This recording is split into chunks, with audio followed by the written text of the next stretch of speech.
Hi there, I'm Sylvia Peterson. I teach happiness, and my company is called Happy Starts With You.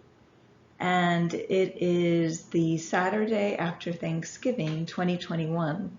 And I thought I would record um, some brief slides that I use in my 8-week course that you might find useful as you navigate the holidays. We just had Thanksgiving. The rest of the holidays are on their way. And for some, it is a very joyful time, perhaps overwhelming. For others, it is a very lonely time. So I hope that what I share with you here today will be of use to you during this. So I always start my course by asking, how many of you would like to wake up happier tomorrow? And so by a show of hands, most everybody raises their hand, but the question is, how do we find lasting happiness? I think we can all think about happy moments in our lives for many reasons, but how do we find that lasting happiness that is deep inside of us? And it creates calmness, peace, and joy. So a little bit about my happiness journey. I am an industrial engineer. I've worked in the restaurant industry since 1985. And in 2019, I had been consulting for 9 years. And I started thinking about what I wanted to do. Because this year, I turned the big 60. And you know how as you approach birthdays that change the first digit of your years, you start reflecting, at least I do, like, what do I want to be when I grow up? And I started saying yes to a series of things. The first thing I said yes to was Marcy Shimoff, Lisa Garr, Dr. Sue Morter teach a year-long course called Year of Miracles. And I highly recommend that to all of you. It's a year long, it's very reasonably priced, and they pour their heart and soul into teaching you how to look for the miracles that are all around us. And in 2019, around March of that year, Marcy offered us happiness certification course based on her 2008 New York Times best-selling book, Happy for No Reason. And I had already fallen in love with Marcy. You might know her name. She co-authored with Jack Canfield the Chicken Soup for the Soul Women's series.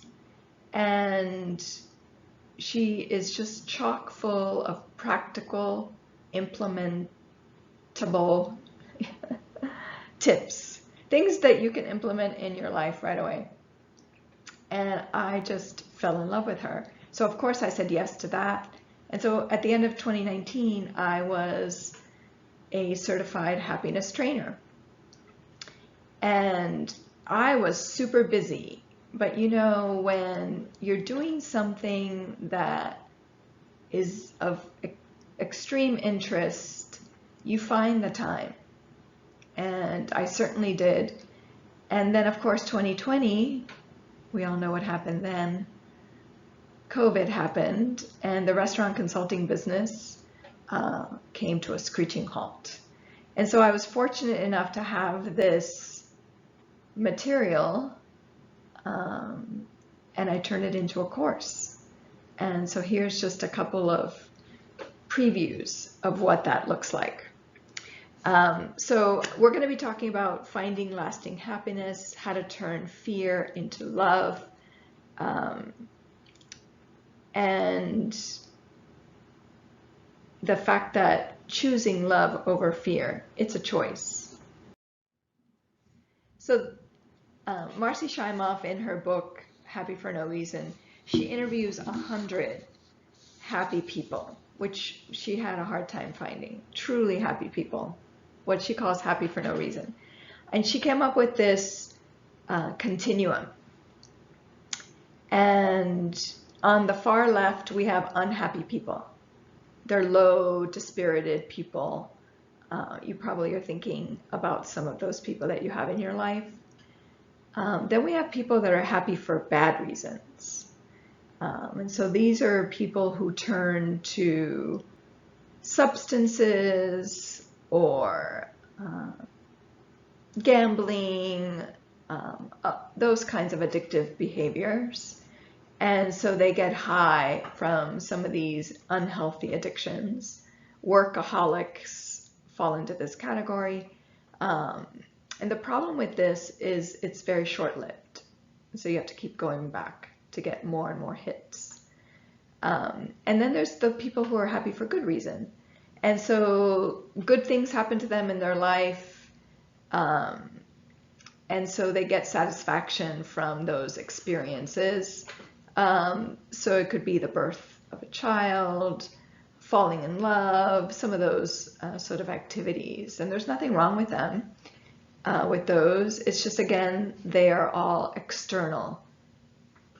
And so really what we are seeking is to be happy for no reason. And that is an inner state of peace and well-being. And don't we all want that? And I want to be clear about this. I'm not suggesting that you don't feel your emotions. I'm not suggesting that you go around with a Pollyanna grin on your face. But I am suggesting that there is this inner state of peace and well-being that we can return to quickly and dwell there for long periods of time.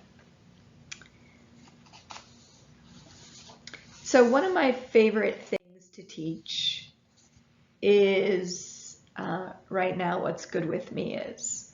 So what we know from happy people or from happiness is what you focus on expands.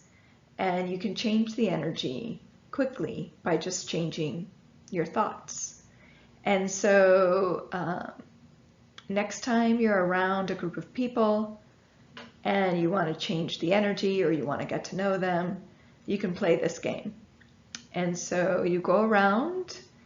It could be on Zoom, in a meeting. You could kick off your next staff meeting this way. So you just complete the sentence. Right now, what's good with me is. And each person makes a quick statement. And you go around. And you do as many rounds as you feel get the result you're after, which is to change the energy in the room. So I'll start us off. Right now, what's good with me is that I'm here sharing my passion project of spreading happiness. And you go around the room. And so I'll pause for you to think about something.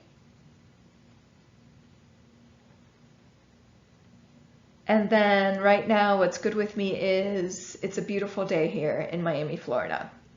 It's cool, it's crisp, it's sunny, beautiful day here.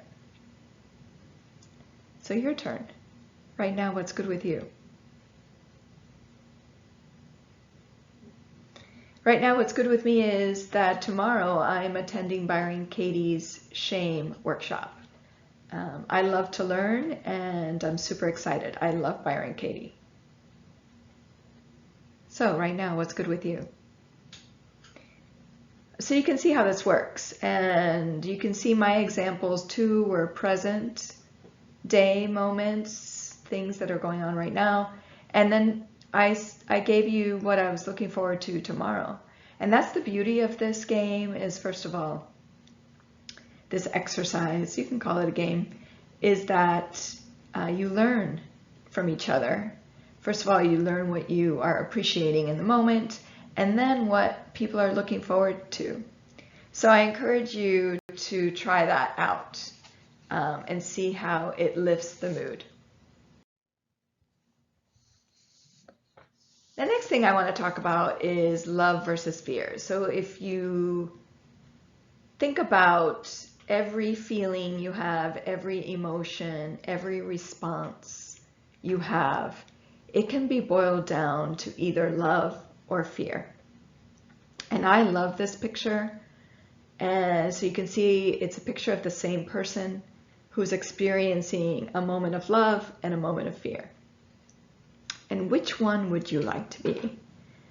So when she's experiencing love, she is bright, sunny, she's got a big old smile on her face. And when she's experiencing fear, you can see that there is darkness. There is not a smile. The head is bowed down.